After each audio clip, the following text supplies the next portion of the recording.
Yo, I just gotta say, first, right off the rip, the channel is heating up.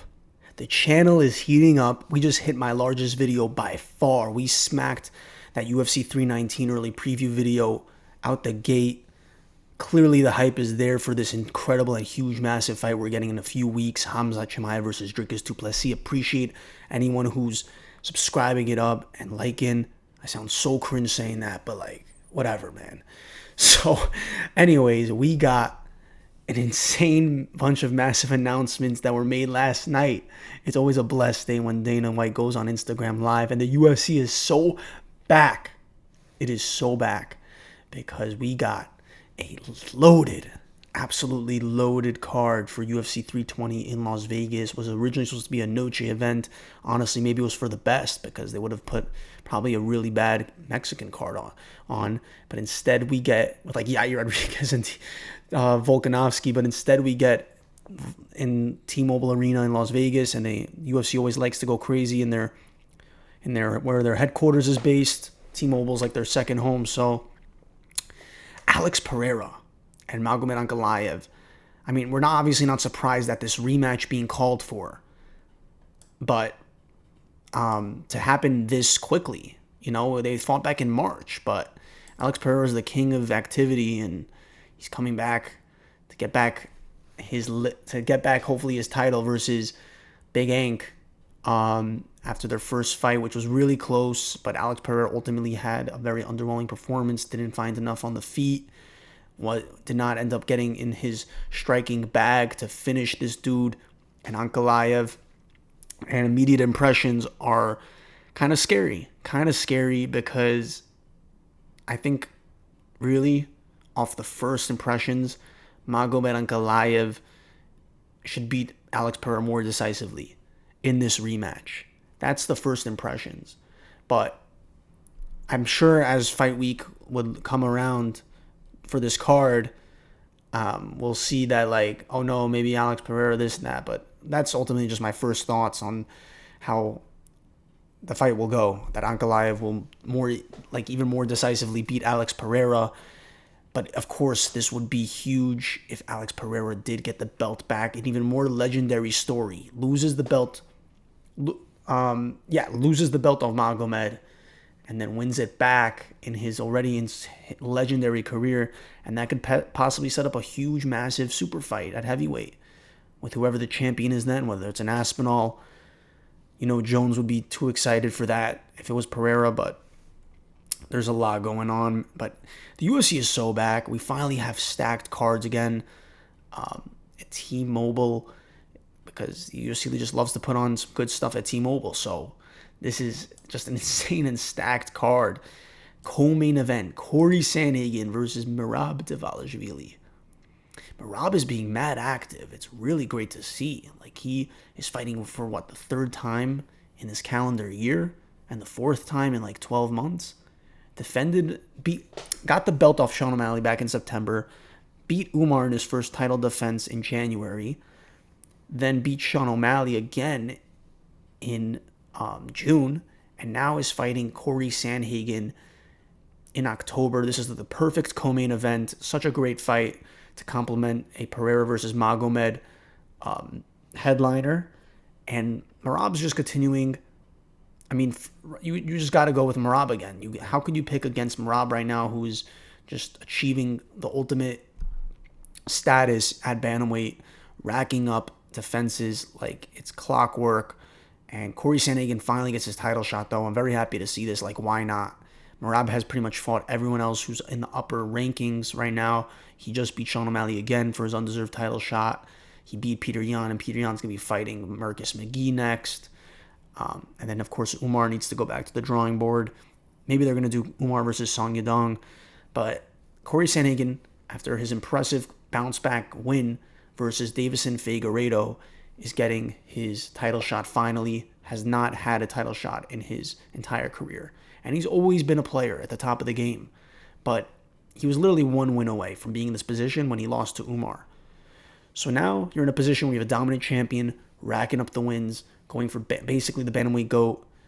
Why not put a fresh face in front of him like a Cory Sandhagen, who's a more technical striker, who does a lot of these leg locks and triangles, and see how that goes. Because listen, Cory Sandhagen, he always has the flying knees. He always has the technicality. He popped Davison Figueiredo's knee in his last win. So he's kind of technical like that. But for Merab, he's an Energizer bunny. He hops around. He has the freak alien cardio. Well, my voice just... and yeah, so this is a sick co-main event. Like, no complaints here. If you just told me these two fights alone were on the card, I would have been happy. But now, and these three fights alone, man, make this card already just insane. Like, this is for sure the best card we're getting this year so far. 319 is the best of the summer, but UFC 320 is the best card so far on paper that we have gotten this year. Jiri Prochazka versus Khalil Roundtree as the featured fight. Both coming off wins versus Jamal Hill, who's a good litmus test these days to prove that you still got it. And Jiri Prochazka actually finished Jamal Hill. Khalil Roundtree, of course, a couple weeks ago in Baku, did a 5-round masterclass versus Jamal Hill. So this is clearly the light heavyweight number one contenders fight on the same card as the main event. So Jiri Prochazka and Khalil Roundtree, a Muay Thai fighter versus the samurai, whatever Prochazka likes to go on. It's also crazy that you have Prochazka on the same card as Pereira, who, you know, they have the legendary stare downs. Pereira beat him twice, and Magomed Ankalaev, who Jiri Prochazka was going at it a lot with on Twitter or whatever, or through videos. This is a card of characters, bro. And you got Prochazka, Dvalishvili, and then Ank and Pereira. I mean, Ank isn't really such a character, but I mean, he does know how to trash talk on Twitter. Then, yo, this card is cinema already. And whatever else they put on this card, I heard Joe Pyfer might be on the card, so this is a very, like, these top three fights right here already make this card, I think, worth the buy. And whatever else they put on it will be sick, because this card is already just ultra stacked. We are finally back at having a stacked cards. Stacked UFC-worthy cards, and hopefully the rest of the year looks like this, because this just means, and I'm going to get to that in a minute with Tom Aspinall and Ciryl Gane, but the way the UFC is mapping it out right now is that that's 320, Tom Aspinall versus Ciryl Gane's at Abu Dhabi,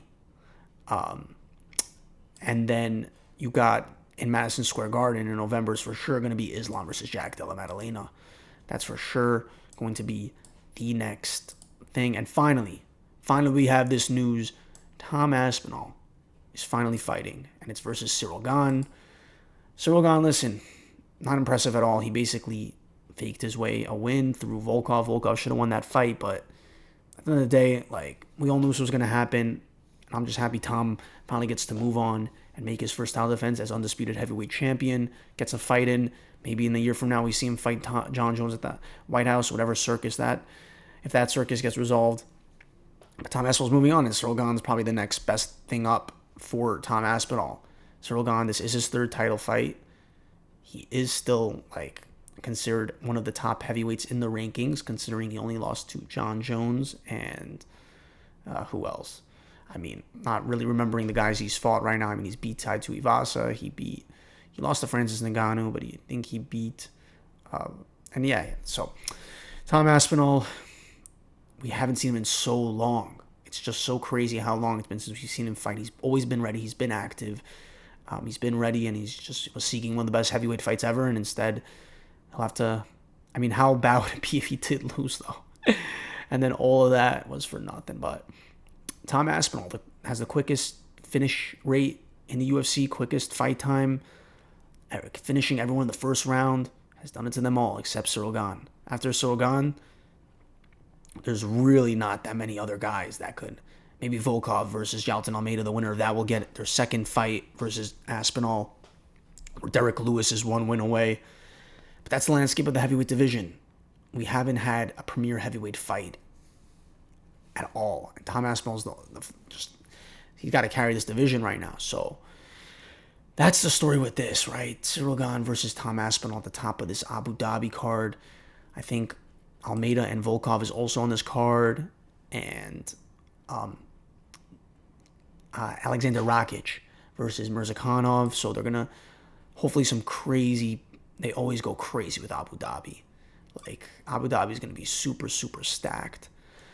So, these are my thoughts on the recent announcements. that went on last night, the UFC, and the back end of the year is starting to look really good, right? Like, we're about to have a crazy Abu Dhabi fight card, which I'm going to be breaking down shortly and then uploading hopefully tomorrow. You got 319. Don't got to say more about that. Looking really good. There still needs to be a co-main event.